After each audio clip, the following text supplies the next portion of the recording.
श्री विष्णु भगवान की जय। एकादशी की कथा, पद्मा एकादशी की कथा।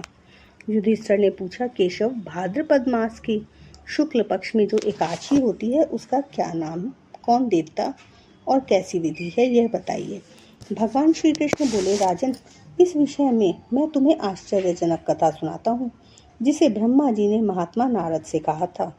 नारद जी ने पूछा, चतुर्मुख, आपको नमस्कार है। मैं भगवान विष्णु की आराधना के लिए आपके मुख से यह सुनना चाहता हूँ कि भाद्रपद मास के शुक्ल पक्ष में कौन सी एकादशी होती है। ब्रह्मा जी ने कहा, मुनि श्रेष्ठ, तुमने बहुत उत्तम बात पूछी है। क्यों न हो, वैष्णव जो ठहरे, भादो के शुक्ल पक्ष की एकादशी पद्मा के नाम से विख्यात है। उस दिन भगवान ऋषिकेश की पूजा होती है। यह उत्तम व्रत अवश्य करने योग्य है। सूर्यवंश में मानधाता नामक एक चक्रवर्ती सत्य प्रतिज्ञ और प्रतापी राजऋषि हो गए हैं। वे प्रजा का अपने औरस पुत्र की भांति धर्म पूर्वक पालन किया करते थे। उनके राज्य में अकाल नहीं पड़ता था, मानसिक चिंताएं नहीं सताती थी और व्याधियों का प्रकोप भी नहीं होता था। उनकी प्रजा निर्भय तथा धन धान्य से समृद्ध थी। महाराज के कोष में केवल न्यायोपार्जित धन का ही संग्रह था। उनके राज्य में समस्त वर्णों और आश्रमों के लोग अपने अपने धर्म में लगे रहते थे। मानधाता के राज्य की भूमि कामधेनु के समान फल देने वाली थी। उनके राज्य करते समय प्रजा को बहुत सुख प्राप्त होता था। एक समय किसी कर्म का फल भोग प्राप्त होने पर राज्य में 3 वर्षों तक वर्षा नहीं हुई। उनसे उनकी प्रजा भूख से पीड़ित हो नष्ट होने लगी।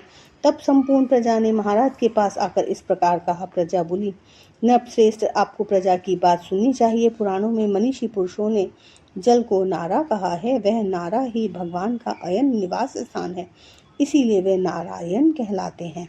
नारायण स्वरूप भगवान विष्णु सर्वत्र व्यापक रूप में विराजमान है। वे ही मेघ स्वरूप होकर वर्षा करते हैं। वर्षा से अन्न पैदा होता है और अन्न से प्रजा जीवन धारण करती है। नृपश्रेष्ठ, इस समय अन्न के बिना प्रजा का नाश हो रहा है, अतः ऐसा कोई उपाय कीजिए जिससे हमारे योगक्षेम का निर्वाह हो। राजा ने कहा, आप लोगों का कथन सत्य है, क्योंकि अन्न को ही ब्रह्म कहा गया है। अन्न से प्राणी उत्पन्न होते हैं और अन्न से ही जगत जीवन धारण करता है।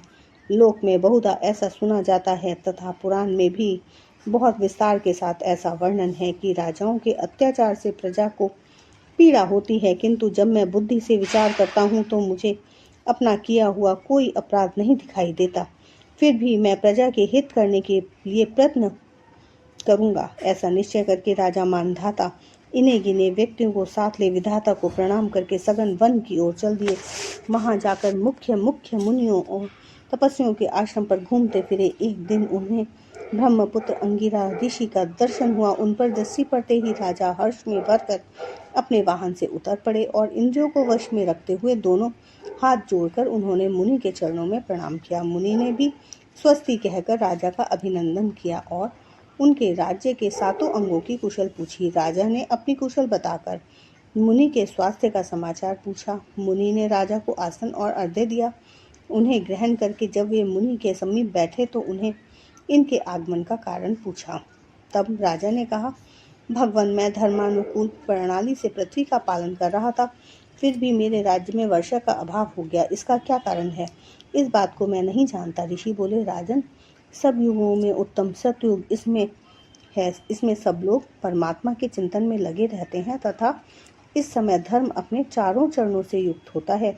इस युग में केवल ब्राह्मण ही तपस्वी होते हैं, दूसरे लोग नहीं। किंतु महाराज, तुम्हारे राज्य में यह शूद्र तपस्या करता है, इसी कारण मेघ पानी नहीं बरसाते।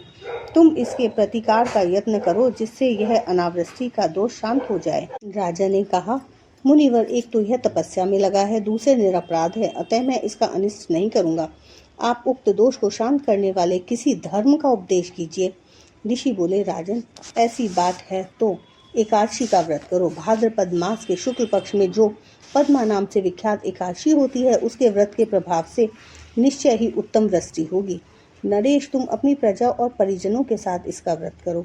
ऋषि का यह वचन सुनकर राजा अपने घर लौट आए।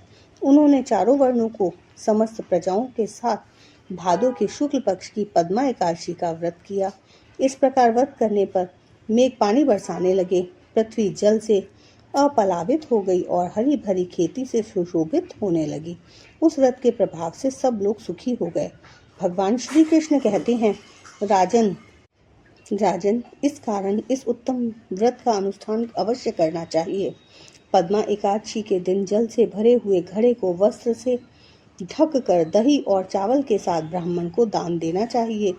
साथ ही छाता और जूता भी देना चाहिए। दान करते समय निम्नांकित मंत्र का उच्चारण करें।